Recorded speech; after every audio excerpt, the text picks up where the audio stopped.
Okay, picture this. You're a girl in high school. You're beautiful, you're popular, you're kind of a bitch, but that's okay. It kind of comes to the territory of being popular. But don't fret, this is just pretend. You're still rich, you're still beautiful, and you have the hottest guy in school obsessed with you. He's your boyfriend, he's in love with you, and you guys are a perfect match. And then he just starts cheating on you with a girl who definitely knows that you guys are in a relationship, but does not care. And then you kind of just spend the rest of your high school career trying to ruin her life for stealing your boyfriend. Well, no need to picture that, because picture this is exactly that.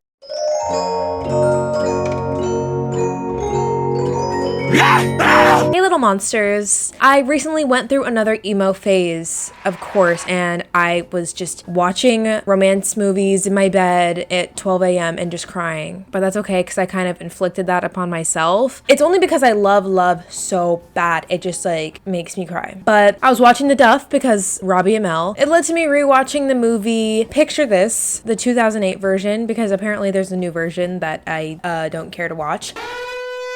But the Picture This 2008 features Ashley Tisdale, you know, from the supermassive Dark Pictures House of Ashes game, and Robbie Amell. And it's ooh la la, ooh la la, ooh la la central. And after rewatching, I was quickly reminded of, for lack of better words, how toxic this movie is. Picture this, more like picture me giving this movie 2 stars on Letterboxd.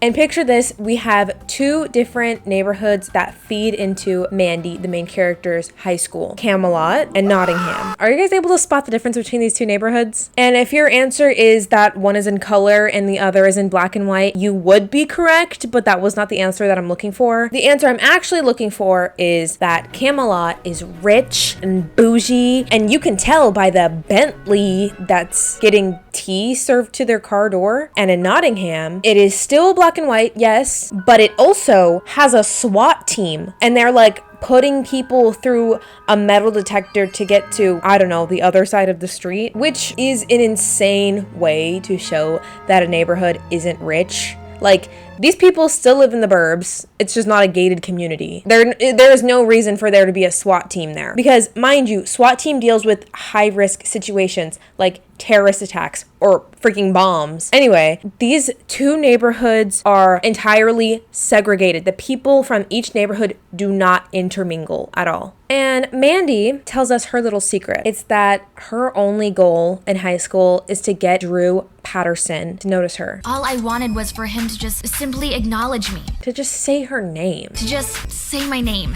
And let me give credit where credit is due. That's a good, realistic goal. If you want something that you can easily accomplish in high school, is just getting someone to say your name, like, you are set to go. Let me give you some examples of how Mandy could achieve this, considering this is her only goal for high school, mind you. Number 1, let's say they have a class presentation or group project together, and he's reading the names at the top, and he says, Drew, Mandy, Sarah. Number 2, if she's like standing in his way, maybe she could purposefully be standing in his way sometimes, and he's like, hey Mandy, can you move?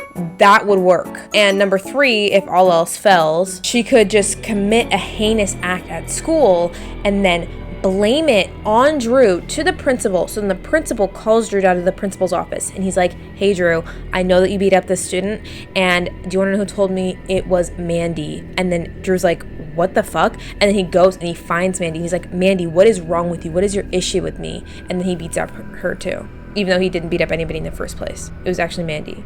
But he does say her name at the end. Okay? But all you have to do, Mandy, is just stick with one of these, and Drew Patterson might just say your name. But the thing is that Mandy doesn't do that at all. She believes the only way that she can get Drew to fall in love with her is if she upgrades her phone to a video call phone. The video phone. With such a weapon in hand, I might just have a chance at becoming a somebody. She needs FaceTime bad, because her crusty, dusty phone is not gonna cut it. Alexa? Yeah. What? Hello? And whenever she gets dropped off at school by her dad, the first thing I thought of was in the movie Not Another Teen Movie, how the main girl, Janie Briggs, she gets dropped off in her dad's car and like the car's like falling apart. It was kind of giving that, just because of how they try to like poke fun at characters for being poor by like making it so extremely like insane how poor they are, even though they live in like this big ass house? Are we not going to talk about the fact that they live in like California and her house looks like a mansion? A house like this in Texas would cost maybe like $800,000, but like in California, dude, it would be like 7 figures. And right as Mandy walks into school, Drew walks in right behind her. And Mandy and her friends are absolutely enamored by his beauty. I could write 1,000 songs about him and I'd just be scratching the surface. Like, he is the fine shit that they're talking about. But before Drew even gets close to approaching Mandy, Drew's girlfriend, Lisa, trips her and kind of makes her eat shit on the floor. I can't believe you did that. And she pulls out her pink video phone and she starts recording Mandy's whale tail. And she goes, This is Lisa Cross reporting live for the Fashion Challenge. reporting live for the fashion challenge. I'm not sure what this challenge is. Do you guys know this fashion challenge? I haven't heard of it. Like, who can have the granniest of panties? And also, I'm afraid those are not granny panties. Granny panties are supposed to be like diaper butt syndrome. No, she has like pizza and burgers thong. Guys, if you have a grandma that's wearing pizza burger thong, that's no granny panty. You automatically de-age by 30 years the minute you put a burger and a pizza on your underwear. And the minute that this video was taken, the entire school was mass texted by Lisa and they were all looking at her cheeks on their phone. Hey, that's illegal. Hey, that's a child. But Mandy refuses to let this get her down. She is committed to getting Drew to notice her. But her friend Cayenne is like, girl, don't even dream about it. It's not gonna happen. Don't even waste your time, girl. He's not only dating the Antichrist, but he's upper crust, and we are trying to claw our way up to the middle class. Cayenne, like the freaking pepper, is so quick to always rain on Mandy's parade. It's almost like she doesn't want Mandy to achieve her dreams. She doesn't want Mandy to be happy. She goes on about, they live in a gated community. We live in a dated community. He lives in a gated community.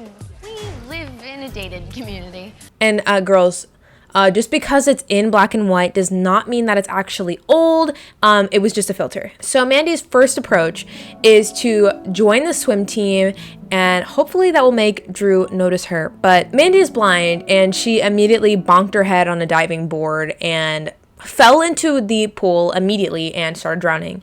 And your boy Drew saved the day by pulling her out and giving her that mouth to mouth kiss on the mouth.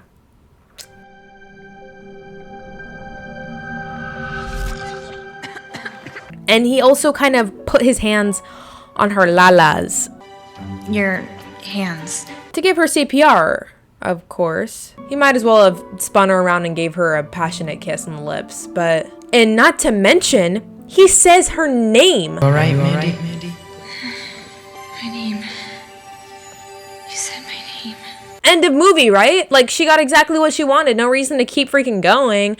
But Mandy is determined to get this boy on her lips. Well, I mean, I guess she already got it. I mean, movie really is just over. Lisa must have heard from Drew or somebody else on the swim team that he had given her mouth to mouth. And Lisa is not one to back down. So she's like, I'm going to go take my little Drew boyfriend and we're going to go to the little pet store that Mandy works at and I'm going to dangle him right in front of her face because he's mine and she can never have him and I want her to know it. Mandy! Hi. I didn't know frizzy hair was back in. Where are the dog collars? Drew lost his. And it was also supposed to humiliate Mandy because she works and has a job. Ew.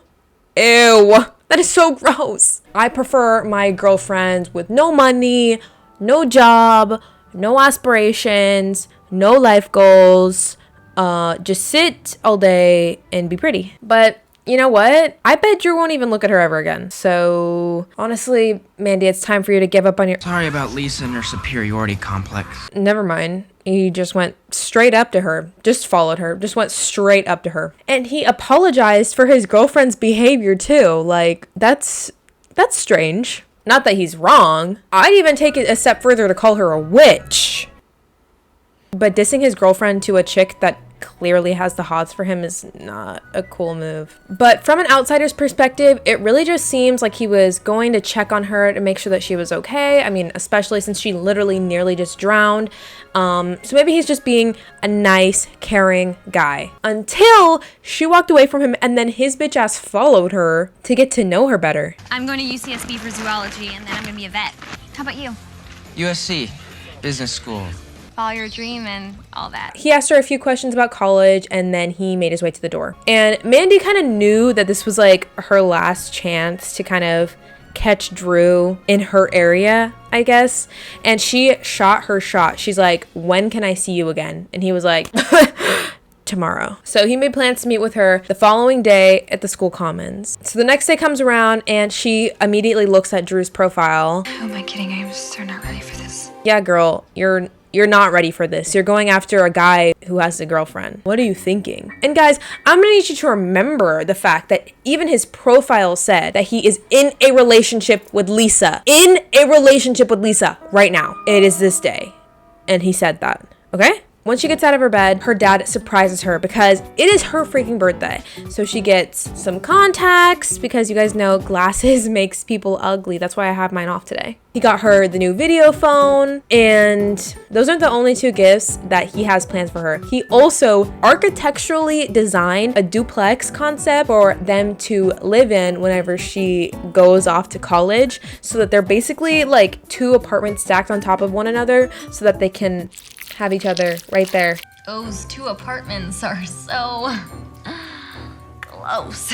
Which to some people might sound fabulous. Some people have a great relationship with their parents, but other people don't want that. Either way, it's fair, but Mandy definitely does not want this. And in my opinion, it would be kind of suffocating.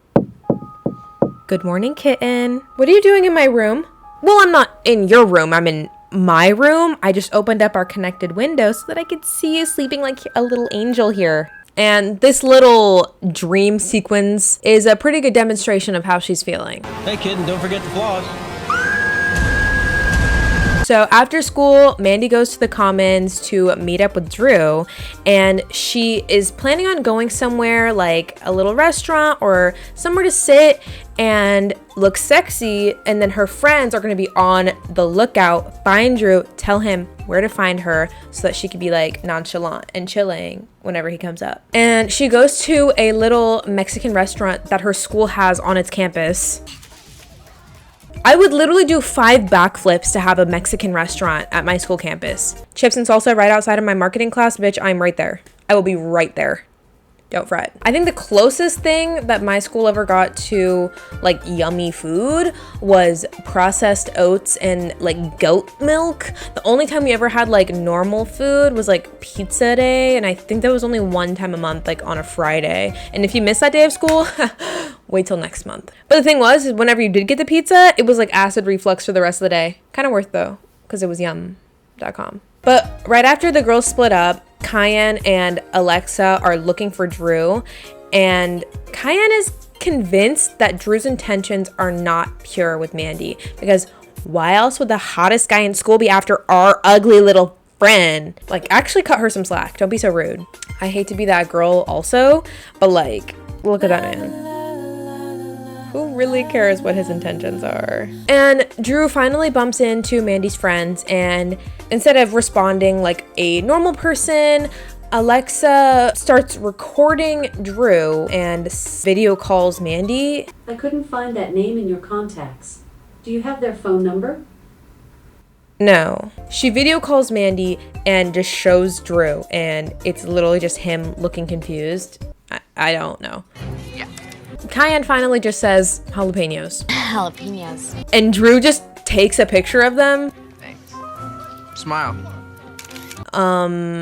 Okay. Well, that's a cool way to end a conversation. Next time I don't want to talk to anybody anymore. I'm just going to be like, hey, I just saw you from across the room and thought you were kind of cute. Would it be okay if I gave you my number? Really? Okay. Here you go. Smile. Over the video call, Mandy sees Drew making his way towards her, so she decides to stuff her mouth with a chip with a lot of salsa on it.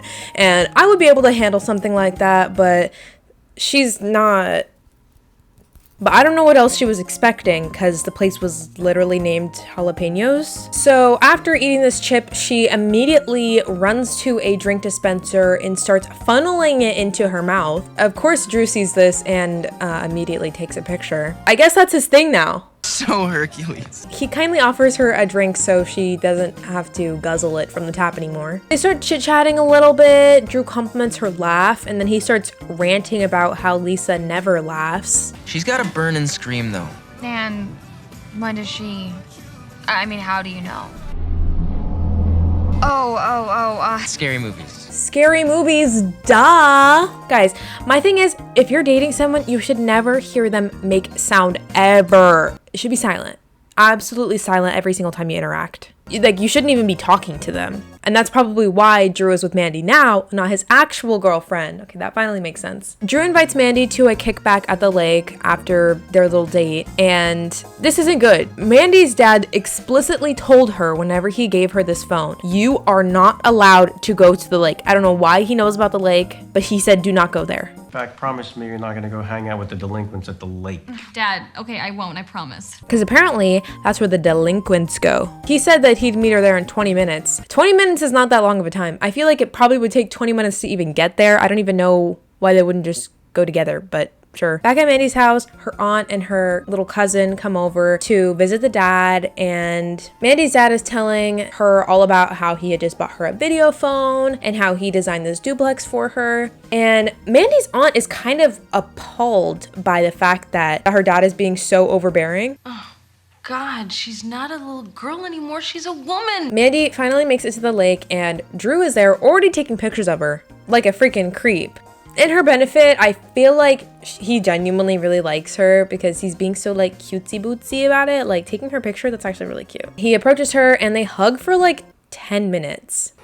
And while they hug, her phone just falls on the floor. Sure, okay. But while they were hugging, one of Lisa's friends video calls Lisa and is like, look what your man is doing right now. And I'm gonna be honest, I don't even know why Lisa isn't there in the first place, because aren't these all of her friends? She automatically turns on some divorced dad rock music and speeds her way to the lake. Anyways, Mandy is rightfully suspicious as to why Drew is giving her all of this attention. Because she runs in a different crowd and... I'm not really your type, whatsoever. Not to be that guy, but like nobody should be his type except for his girlfriend, right? And he obviously likes her because, oh, you're not like the people I usually hang out with. And he likes that he can just be himself around her, which is sweet. It is. But if you feel that way with your girlfriend, you probably should have broken up. You probably should just break up, right? Like, let's get this show on the road. If you want to be with Mandy, go be with Mandy, but break up with Lisa first, right? But Drew does not stop there. He takes it a step further, and he's like fucking complimenting her eyes and being like, you're hot. Does a guy really have to explain why he thinks a girl's hot? Like, actually, what am I missing? This is cheating. This is cheating. Like, to everyone, this is cheating, right? Like, calling someone else hot and being like, I love how I feel whenever I'm with you. I want to be with you, girl. What the fuck? What the fuck, Drew? And Mandy and Drew just kind of like hold hands awkwardly and then hug again. And Lisa walks up, and instead of disrupting the stuff that's happening, she takes the phone that's on the floor because her dad's calling, and she's like, hey, Mandy's dad, guess what Mandy's doing? It's for you, sweetie. No! Obviously, her dad is a freak about it, and he freaks out. And Lisa walks off like a diva. She didn't even confront Drew. It's probably best not to confront him, because then it's just like, what the fuck? But just like dump his ass. Seriously, Lisa, like, just, it's not worth it. It's not worth it. And Mandy's dad is absolutely not taking any shit from her. He is like, you are coming home. You are donezo. You don't feel good? We are donezo. But before she leaves, Drew invites her to a party on Saturday, and he defines it as asking her out. Are you? Asking you out? Yes. You have a girlfriend, pervert, pervert! And once Mandy gets home, she is immediately grounded by her dad for going to the lake. And her dad is absolutely not budging. And Mandy's only tactic to try to get him to not ground her anymore is to be like, Dad, but Drew, hot. Look at him. He's hot, right? Please let me look at him and be with him, please. Dad, he's like the hottest guy in school, and he asked me to his party this weekend, Ted. And he's like, He's the rabid primate that was groping you. I mean, that's a little extreme, but not too far off. I'm like, yep, that's the one. So yeah, Mandy's not allowed to watch TV anymore. Aww. Mandy's also not allowed to use her phone anymore. Aww. Mandy's also not allowed to use her computer anymore. And most importantly, Mandy is not allowed to leave her house anymore, which is sucky because how else is she supposed to get to Drew's party? Come on, this is really serious stuff. And then there is just this random dream sequence with the most violent screams I have ever heard. Call me. Which I know is supposed to symbolize how she feels suffocated by her dad, but I'm more scared because who is screaming? Imagine it just like pans to the left and it's just like Drew like tied up in a chair fucking screaming for help. Mandy wakes up and gets a call from Drew and he's like, hey girl, check my living scrapbook page. Bye. And I guess that's supposed to be like MySpace or like Facebook or something. She goes and checks it and you would not believe. Undeclared? He removed Lisa. He's not dating anyone anymore. He's officially single. So now from here on out, everything they do, I'm like, before I was like, ah! But now I'm like, pip pip cheerio. And her dad is obviously a fucking weirdo and was standing outside of her door and was listening to her conversation and her on her computer, and he opens up her door and he's like, give me that shit, you're grounded, you forgot that I grounded you, give me that shit. But Mandy is still going to try to figure out how she can get to Drew's party tonight, and she's like, I need a sign, and that sign is a magic 8-ball. And all that magic 8-ball wants to say is do not go to that party tonight. Do not go to that party tonight. And Mandy does not take no for an answer though. It's freaking Drew Patterson. She's gonna shake that ball again. But of course. So Mandy packs her bag with a dress and some heels, and she is like, I am gonna sneak out of this house. And Mandy's tactic to sneaking out is basically convincing her dad that she will fail one of her classes if she doesn't go and study for a final. And Mandy's dad finally gives in, allowing her to go to Alexa's house and study for finals, but under the condition that he must video call her every single 30 minutes. And I'm gonna be calling every half hour. Every hour would be kind of annoying, but like every half hour is ridiculous. Nonetheless, freedom is freedom to Mandy right now. So she's like, I will take it. I'm gonna go. That little wench is up to something. And they follow her in their car and take nail scissors to Mandy's stuff in her backseat. Inside of Alexa's house though, Cheyenne is like, girl, come here, I need to tell you something. And apparently there was some boys on the bleachers talking about how Mandy was basically like a piece of meat. He's like, she has got some sweet boobsicles. No wonder Drew's driving. Yeah, but she's not girlfriend material. He's just gonna do her and drop, hit and run. oh yeah, you seen the boobs on that thing. And this was basically insinuating that that was the reason that Drew would even get with her in the first place. Even though it didn't come from Drew's mouth, the girls were like, I don't know, I don't feel good about this. But obviously, you guys know, I told you this earlier, Cheyenne is not on the side of Drew and Mandy's love. Now, what would a fly guy like Drew want with our dear, sweet Mandy? But apparently there is some sort of tradition that one of the Patterson boys, one of the Patterson sons, at this annual party will take one lucky girl upstairs and deflower her in the shower up in the tower. I hate how that rhymes. And before you know it, Mandy's dad is already calling to see what she's up to. And unfortunately, Alexa's mom is not at the house, which was one of the conditions that her dad let her go to her house in the first place, was that her mom was going to be there. Where is she? AA meeting, and then she's meeting Jennifer for a drink. which is a hilarious line to put in a kid's movie. But since she was not there, they had to improvise, and they ended up using a home tape to, I don't know, play a video of the mom. And the only video that they could find of Alexa's mom was her in a bra in the bathroom, and they showed it to the dad. And he was like, oh, I get the point. And he hung up, and he was like, okay, bye, Mandy, I'll call you later, okay? But her dad should definitely be more apologetic instead of being like, okay, Mandy, I'll talk to you later then. He should be like, oh my God, I'm so sorry. You know, maybe he would back off on the video recording a little bit because he is obviously very concerned about the timing of this phone call. Like, imagine she's in the bathroom, or imagine she's getting changed. Like, she could be in the bathroom with just a bra on. Wait. Get out of here! But now that her dad has been warded off for the next half hour, the girls are ready to leave for the party. The minute that Mandy opens up her car door, she sees that the dress that she brought was tattered, cut up by the nail scissors that Lisa used. So she's like, okay, well then we gotta go to the mall and we gotta buy a new fit for me. But this dress rip-up thing is like a warning signal to the girls. Oh, no. Don't even think about it, girl. And especially since she keeps a vial of Marilyn Manson's blood on her neck. Yes, like the abuser Marilyn Manson. This actually reminds me of this one time that I went to Starbucks and I was sitting and waiting for my drink, and then this lady wearing a Marilyn Manson belt came up to me and she was like, hey, do you want to buy my Gucci sunglasses? They're $300. And I was like, oh no, I'm okay, thank you. And I did this thing with my hands. I was like, oh no, I'm okay, thank you. Because I am nervous and I have a hard time talking to people in public. I just kind of do things and I can't help it.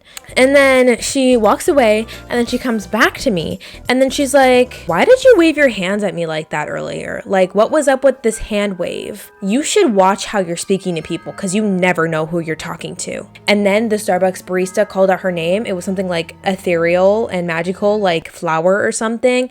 And then she walks away from me. And then I stayed in that Starbucks for like an extra hour waiting for her to leave because I was too scared. And I saw her sitting in the parking lot and I was like, oh my God, is she waiting there so she can beat my ass? I never went to that Starbucks again. So I could see why they would be scared of Lisa. I would be scared of Lisa too. And instead of these girls giving up, because that is exactly what Lisa would want, they decide to go to the mall, buy a new dress. Go to the mall, buy a new dress, okay? So they park in a 30-minute parking spot, which should be good because they have to video call her dad anyway, so they probably should get back in the car within 30 minutes. Probably take like 15 minutes to get to the mall in the first place. So they probably have 15 minutes until her dad's gonna call again. So they have to make this mall trip pretty quick. But Lisa immediately spotted her at the mall and she paid a minimum wage smoothie worker to create a macadamia nut shake because apparently Mandy is allergic to macadamia nuts and it makes her face all swell up. And this is beyond illegal. Like, both of y'all going to jail. She was like, do anything to get Mandy to drink this. And Mandy obviously takes the bait because they were giving away like a gift card with it. So she was like, okay, why the hell not? And immediately her face swelled up like a freaking balloon. Your face. It's alive. Lisa is very lucky, and so was that smoothie girl, that she did not have like an anaphylactic reaction to this because, dude, if she would have died, death sentence. Electric chair. But luckily Alexa had some medicine in her bag for allergies that would hopefully fix her swelling. Mandy's dad calls again and she just sends them a video of them working on schoolwork. And I'm like, okay, well, if this was an option the whole time, why didn't you just like pre-record like 30 videos of you guys just like doing schoolwork from like 5 different angles and doing different stuff and then just sent it to him throughout the day? That would have been so much easier. Anyways, Mandy chugs the entire freaking bottle of her allergy medicine. I don't know how this didn't just like knock her out right then and there, but apparently one of the side effects was drowsiness, and she passes out and falls into the water fountain. The minute she comes out, her allergies have completely subsided. Her face is no longer swelling, and throughout the rest of the movie, she is not drowsy anymore. So once you get that one little knockout, you just like you're fine. So guys, just take that medicine and that will be the side effects. So just don't even worry about it because you only pass out for 1 second. That slut! What? Okay, I thought this was a kid's movie, but I don't feel like a kid's movie would say like slut, right? Or like talk about sex. Maybe it isn't a kid's movie, but didn't it play on Disney Channel? I don't know. I just feel like this is like kind of mature. What? And as they shop around at the mall, Mandy finds the perfect dress at Bebe. BB? I don't know. But I wish that store was still real because I want to look like Elena Gilbert. So I want to like go shopping in stores that look like that. Like, please, can we bring that back? And right after they buy the dress, her dad is already calling again. And they're like, oh shit, we gotta find a place that has signal. So her dad tries the landline at Alexa's house, and Alexa and her family are clearly not home. Hello? Hi, Alexa? Uh-huh. So it immediately goes to like some voicemail box, but it has like pre-recorded responses to what he would say. I don't know how they knew what he would answer with or what he would say. And then they go to the upstairs, finally get signal, call her dad back. He is begging for them to show him what they're doing. And so they basically set up the Sears furniture store or whatever this furniture store is to look like a house. They're like, I need this worker to pretend to be her dad. Like, everybody places now. They're running this shit like it's the Navy. That one and the room divider. Once I call the dad, he's obviously kind of suspicious of their behavior, but he's like willing to be like, okay, well, if that's what you say, then that's what you say. And he hangs up, and they have another half hour until he'll call back again. So we're like in the clear for now. And on their way out of the mall, Mandy's car is getting freaking towed. Goes in the truck, stays in the truck. It'll be about $300. And we could have expected this. The 30 minutes was not enough for parking. And I guess I take that thing pretty seriously. They need money to get the car out because it is $300. And instead of giving up, Mandy's like, we need the money to get this Sheen. Like, what are we gonna do? And then they look on the floor and they see Battle of the Bands cash prize.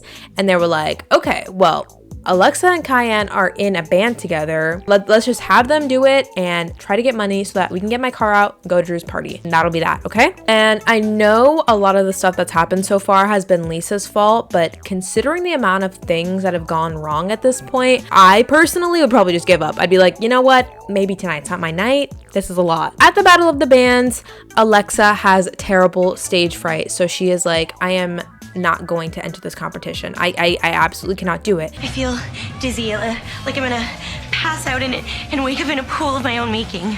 You say that like it's a bad thing. She's like, Mandy, you go up. I won't go, but you go and sing. I'm not quite sure how to help you with that. Should I unplug it or what's going on? Mandy goes up on stage and performs the song with them, and freaking Sharpay Evans comes out. It was a glorious moment. Oh, girl, it's a cold world. It was like an alternate dimension where Sharpay was like a little bit grungy and a little bit more rock and roll move. And she's absolutely killing the performance. Midway through it, her dad starts calling her, and instead of being like, oh, like let me call him back in a few minutes after the performance, she stops the crowd. She's like, guys, I need to call my dad.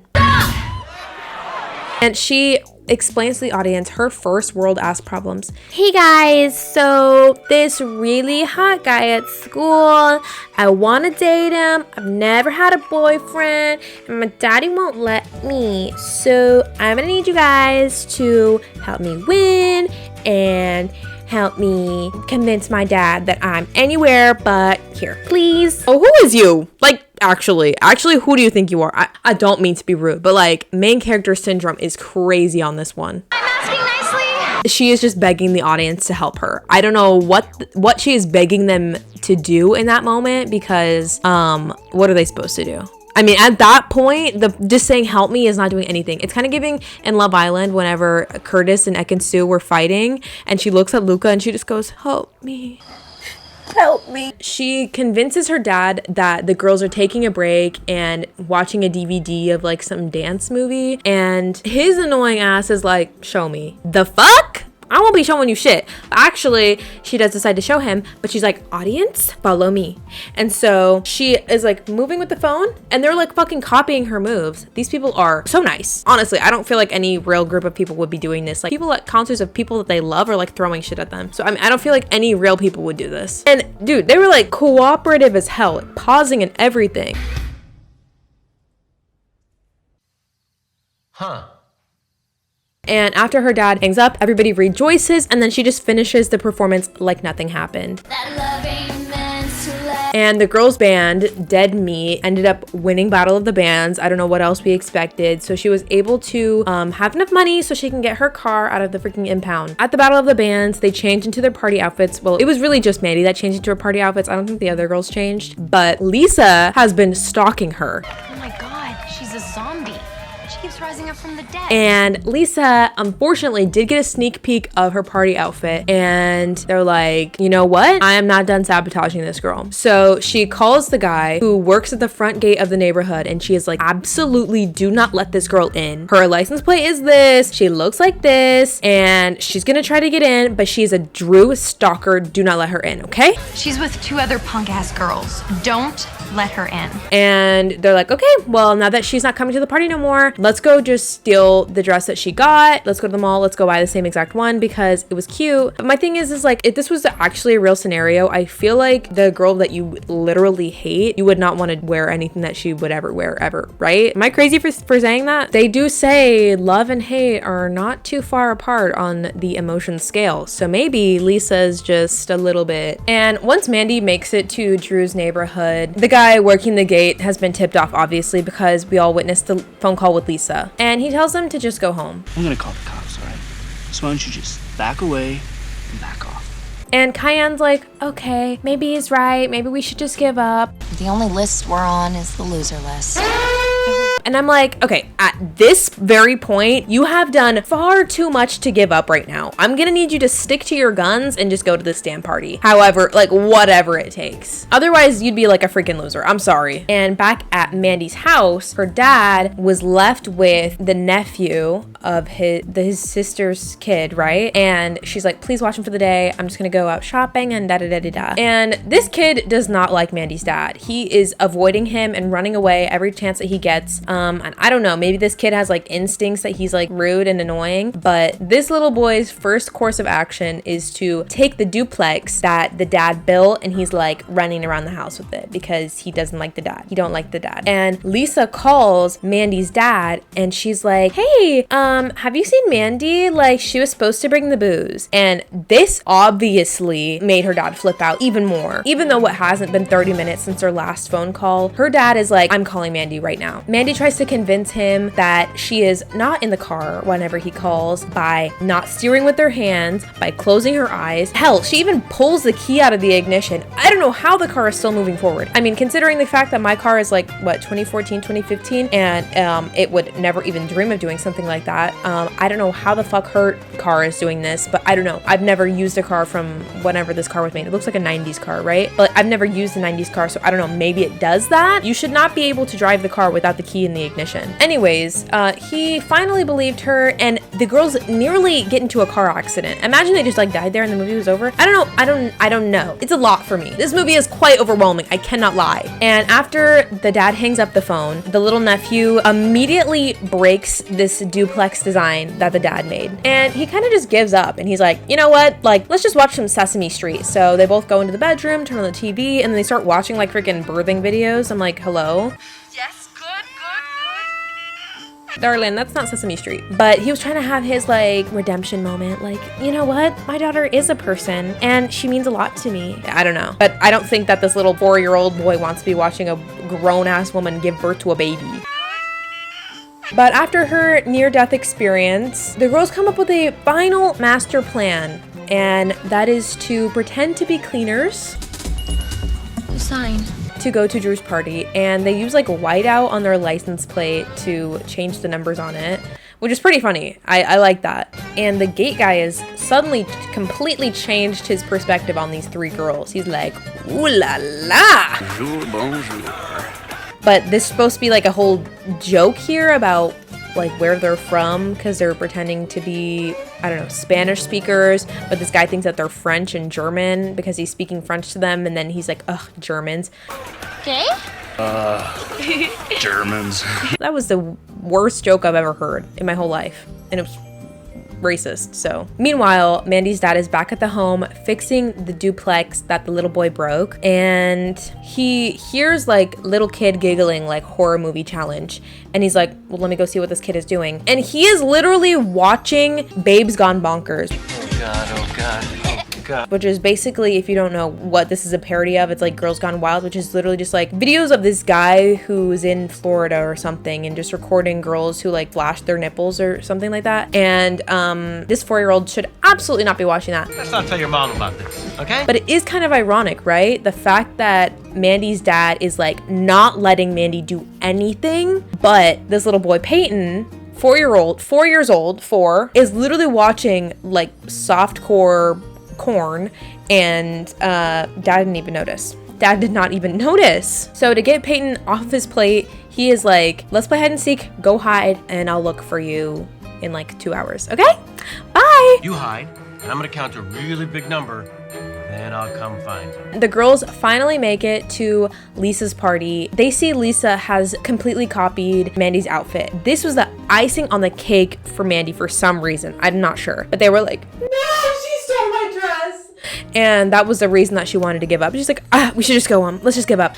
It's over. Are you fucking kidding me? You are right there. You were at the party and you look good. Just go and talk to him. Like, doesn't matter if you're wearing the same dress. And Alexa has been on Mandy's side this entire time, but she's like, you know what? At this point, maybe you're right. Let's just call it a night. We'll try to do this another day. Like, it's really not seeming right. Danny Sherpo called you a hump and dump. The Patterson legend, the virginal sacrifice. But Cayenne finally switches up because I told you guys she's been on her case, raining on her parade every single time. And Cayenne's like, you know what? I really think you should just go for it. I think you've been extremely lucky. If you change your perspective, you've been really lucky. You survived a car crash. You survived your, near to death experience with the macadamia nuts. You were able to punk your dad every single time he called you. But she's like, the universe is on your side. You gotta go for it. I know what I've been saying all night, but Mandy, the force is with you. But back at Mandy's house, her aunt calls her dad and she's like, I want to see my son. I got a new little video phone like you and Mandy have. I'm going to call you guys. I want you to show me my damn son. But because they're playing hide and seek, remember? Show him to me. The dad has no fucking idea where this kid is. So he is forced to lie and he is pretending that this little boy is sleeping in his bed and he's like shaking this like little doll around in his bed to make it look like the kid's there. And after this phone call, he kind of has a realization like, wait a damn minute. Is this what Mandy feels like? I lost the kid. Why can't I just tell her I lost the kid? I have been a crummy uncle. I have been a crummy dad. I have been a crummy brother even. And he's like, you know what? I'm not gonna call it Mandy anymore tonight. So back at the party, Cayenne cuts up Mandy's dress.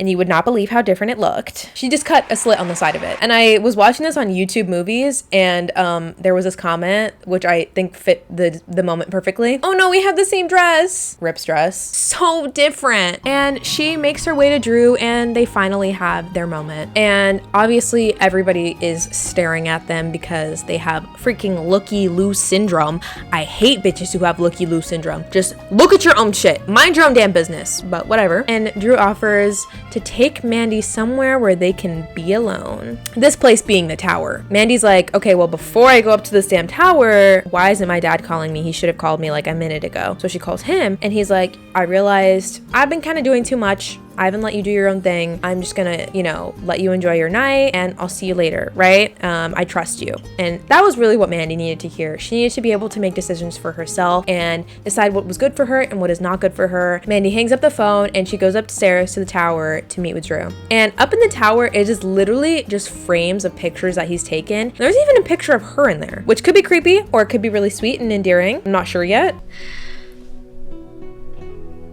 Either way, he wants you down, girl. Like, he wants you down. And at this point, Drew and Mandy are just gushing over each other of how much they like each other. And Drew is actually getting kind of nervous. He's like, my hands are sweating. And so he goes to the bathroom to wash his hands because he's tripping, like, actually. And honestly, I'm not gonna lie, it's kind of cute how nervous he got over talking to her. But unfortunately, the sound of him turning on the faucet to wash his hands, Mandy immediately registered that as, oh shit, he's about to try to take me to the shower and deflower me in the tower. And she's like, okay, you know what? I'm over this shit. And she dips. She's like, you know what? Maybe he really was an asshole this whole time. I'm not gonna put up with it. I deserve better than that. And good on her. If I was in that situation, I'd be like, I guess I gotta do the same thing. And this next little sequence, I'm not even gonna show you because I care about you. And I'd also like to spare all of the emetophobes out there because I see you, we see each other, and I'm here to protect you. So you don't have to thank me. Basically, there's this weird part where Lisa is like doing some sort of like witchy ritual, like bring Drew back to them. They're like, Drew is one of us, Drew is one of us, like chanting in a circle with her girlfriends. Alexa's like, I'm getting my revenge, and she goes in to record her like doing this creepy ass chant, and Lisa basically just throws up on video, and Alexa like mass drops it to the whole school, and the whole school is making fun of her for being gross and nasty. And after all of this happens, all of the girls meet up and they're like, you know what, let's just go home. So they go home, and Drew literally chases her out, you guys. I can't. I literally love it so bad. I don't even know how to put it into words. I love it. I love it. I love it. And once Mandy gets home, her dad kind of explained to her, like, you know, I realized how I've been kind of overstepping. He's like, let me show you this. I remodeled our duplex to be detachable, so you can have your own space and I'll have my own space. And she's like, I don't want to be detachable. I don't want to be detachable. The decision that she made tonight about leaving Drew after she heard the water running, she's like, it was you who raised me to be able to respect myself and make decisions like that. Honestly, that's really sweet, because I mean, I'm sure there would be a lot of girls in this movie's universe that would be like, I don't give a fuck, it's Drew, he's hot, I'ma go. Anyways, fast forward to the prom, and this sequence is so dramatic for some reason. Like, they didn't even bother trying to make it like look like a fun party. It was like a really dramatic, serious, sinister party. The repercussions of which would no doubt haunt me for weeks to come.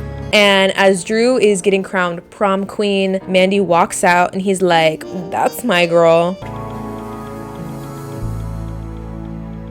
And he decides to not get the crown, and he gets the freaking girl. And I did 40 backflips whenever that happened. Did you know that? I did 40. I just did it really fast so you couldn't see it, but I did it. Probably, I just did it right now again. Wait, 1, 2, 3, and I did it again. Oh, he touched her arm with his 4 fingers. How cute. So that was Picture This. Did you picture it yet? So I don't know how they cramped like 500 different plot lines into 90 minutes of movie, but there were so many plots that unfolded. A, the relationship with Mandy and her dad and showing how strict he was. B, Mandy dealing with a mean girl by persevering. And C, I don't know, Mandy getting the boy. That plotline isn't, I don't know. He like disappears throughout half of the movie, so that plotline really isn't that rewarding. And in my opinion, the ending was in a way anticlimactic because Drew did not face any repercussions for cheating. Mandy never spoke to him about the fact that he went to the tower and was starting water. Like, even though it was a miscommunication, like she had no explanation for what even was happening up there. But regardless, this movie is an all-around experience, like the Willy Wonka experience. Scare the great unknown. Even though there's a lot of things I didn't agree with this movie morally, if you're able to look past all of that, it's a kind of fun movie. It had Ashley Tisdale in it. Even though her character was annoying as hell, I feel like she's a pleasure to watch on screen. I just watched her last night in High School Musical, and I don't know, I feel like having House of Ashes, Picture This, High School Musical kind of rounds her out as an actress for me. Like, I feel like connected to her. Like, I feel like she's like my sister now. And I feel like, I don't know, I feel like Mandy deserved a happy ending, even though she did lie and manipulate her dad throughout the entire movie. I don't know. And I was also happy that Drew wasn't a sleazebag and didn't do the hump and dump and all that crap. There definitely should have been a greater moral throughout the movie, like, don't lie to your parents. At the end, I still wish people made movies like this. I love romanticizing this like Romeo and Juliet kind of love, like these two people who are not supposed to be together get together. It's okay that they don't make movies like this anymore because there are hundreds and hundreds of movies from the 2000s and the 2010s that I have not seen and have seen that are gonna fulfill the same feelings for me. Thank you, Kevin Pollak, the guy who played the dad, for making this movie. I think he was like the director. So thank you for making this movie. I like it. So, and that's all for Picture That. I also really wanted to quickly thank a viewer who made an edit of me. Lipstick in my Valentino white bag. I absolutely loved it, and the minute I saw it, I literally cried because it was the sweetest and most cute and charming thing that I've ever seen in my entire life. She actually a Cocker Spaniel. Okay, bye guys. I love you. Thank you for watching, and I hope to see you guys again soon. Okay? Bye.